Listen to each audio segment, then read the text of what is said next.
A signature achievement. September 4th, 2024. Covina, California, USA.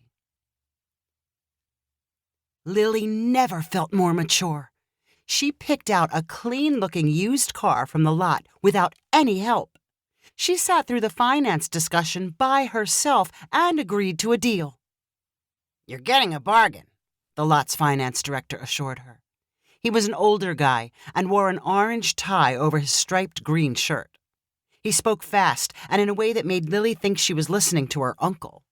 He pointed to the signature line on the final page of a paper stack. "Okay, sign here and it's yours." Lilly brushed the hair back from her face and took a deep breath before saying, "I guess I'm really doing this." She held a pen to make the squiggle she used to sign things. "That's it?" the finance director asked. "That's your signature?" "Yeah." The finance director chuckled. "Looks kind of like an X. I forgot that young people are more used to typing than writing, and it translates to their signatures. You know, in the old days, when people couldn't read or write, they would just make an X too. Called it making their mark." "I know how to read and write," Lilly replied defensively. "I'm sure you can. I'm sorry, I didn't mean that as an insult. When I try to be funny, it gets me in trouble sometimes." Lilly huffed, took her copy of the paperwork, and drove away. The proud sensation of owning her first car was soured by the way the finance director laughed at her signature. Lilly told herself that his opinion did not matter. He was old and old-fashioned. No one cared about signatures anymore. Despite what she told herself, Lilly spent more than an hour that night looking up famous autographs. She recognized some of them, like the signers of the Declaration of Independence. Other celebrity signatures surprised her. She brought it up the next day with her friend Maddie. "Have you ever gotten anyone's autograph?" "Someone famous?"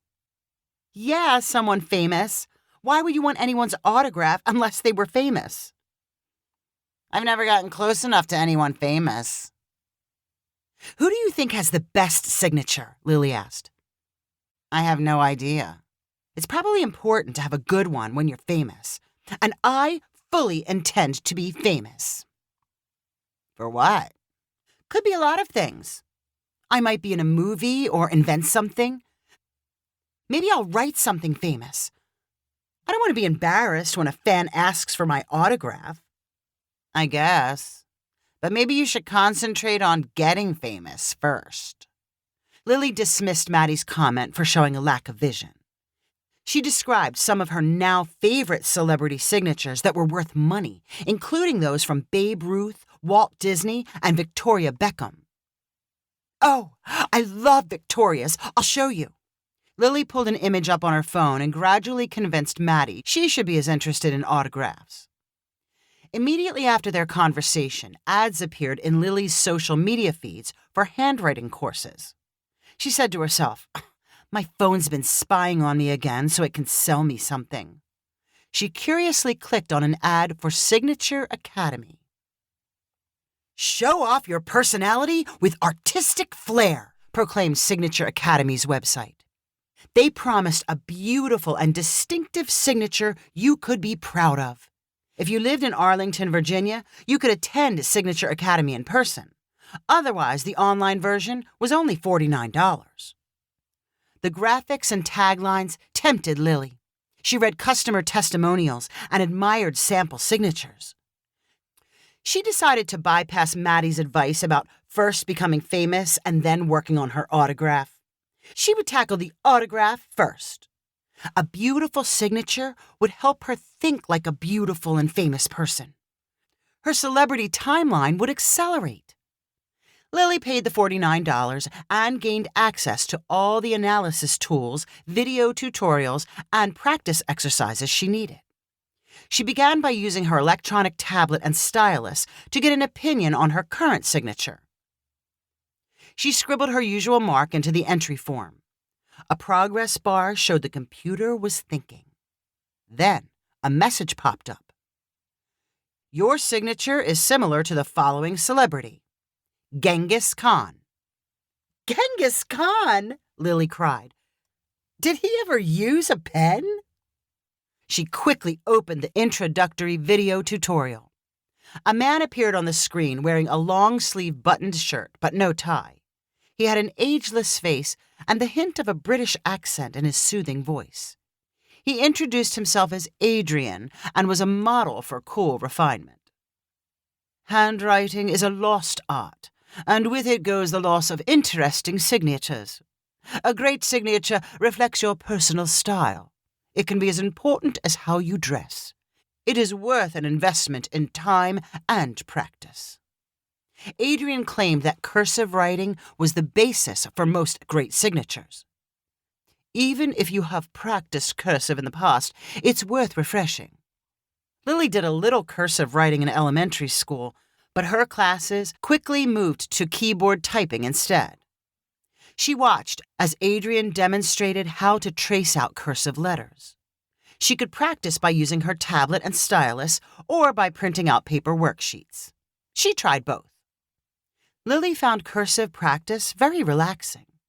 She traced letters while listening to customer complaints in her company's call center. None of the callers noticed that at least half of her attention was devoted to getting her capital T's and Q's just right. She advanced from copying Signature Academy sentences to stringing letters together to form her full name, Lilly Grace Stott. She liked the looping L's in her first name and the sophistication of the capital G in her middle name. Her last name provided interesting opportunities for how she crossed the T's. At first, Lilly wrote her name so that it matched the cursive ideals. In one of his video tutorials, Adrian advised that students who had mastered the basics could move to adding personality and flair. He showed examples of how shifting the slant of the letters made them more dramatic. Adjusting the curves and the loops made them distinctive. Adding long lines and tails showed strength and energy. Lilly experimented with hundreds of variations before settling on a signature version she loved. It included long and loopy capital letters and a single line crossing all 3 T's in her last name. She used up a stack of scratch paper, practicing until she could exactly reproduce the signature. She looked back at the earlier versions and laughed at how childish they appeared by comparison. When Lilly returned to the computer for an analysis, this time her signature was comparable to Marilyn Monroe's. The computer also said she had an ambitious personality. She combined sensitivity with a wild streak. Lilly loved the assessment and was ready to show the world what she had previously hidden. Lilly added the new signature to her email sign-off message so all her recipients could admire the artistry. She eagerly signed for credit card purchases and grew annoyed when electronic touchpads were broken or insensitive to her stylus strokes. No cashier appeared to notice or appreciate her new look.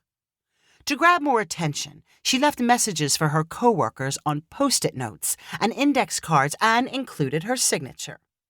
One of her supervisors finally spoke up. "What a beautiful signature! I didn't realize you had that kind of handwriting." Lilly tried to act like it came naturally. "Just a part of my personality, I guess. I can sign something else if you need me to." "I'll keep that in mind," her supervisor replied.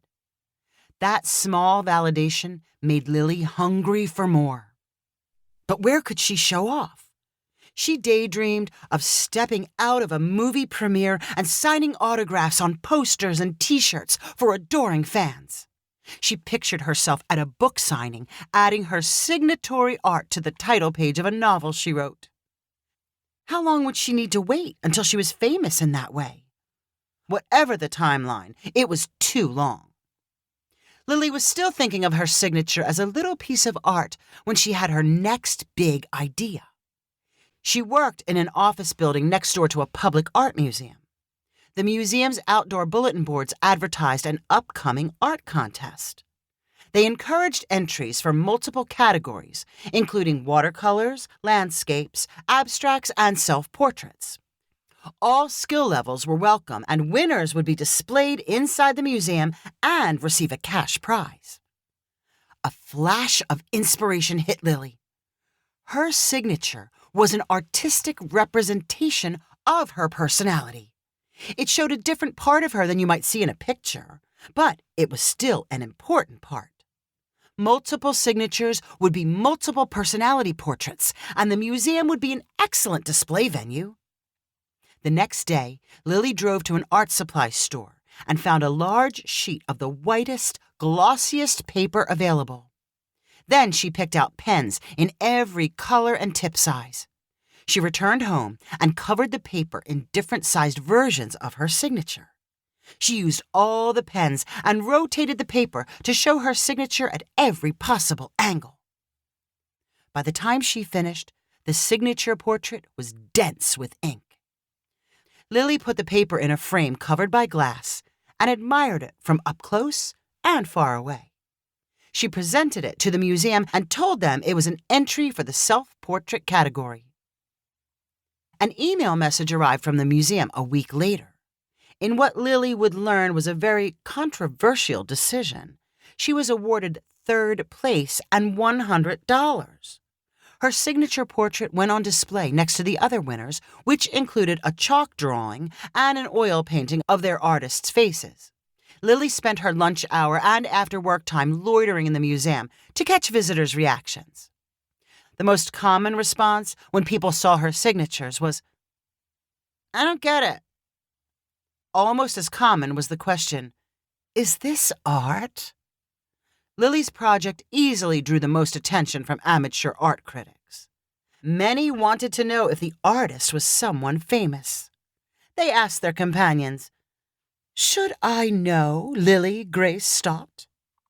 Lilly's favorite reaction came from a woman pushing a baby stroller and chatting with her husband. "She must be famous," the woman said after examining Lilly's signature. "No one has a beautiful autograph like that unless they're famous." Standing within earshot behind them, Lilly hid the satisfied smile on her face. She was right to start with her signature. So far, it was the thing for which she was most famous. Now all she needed was a second accomplishment, worthy of her autograph. If you enjoyed this story, please rank it on the website 500ironicstories.com. Please subscribe on the website to get weekly updates as new stories are posted. And please share with friends using the convenient links available.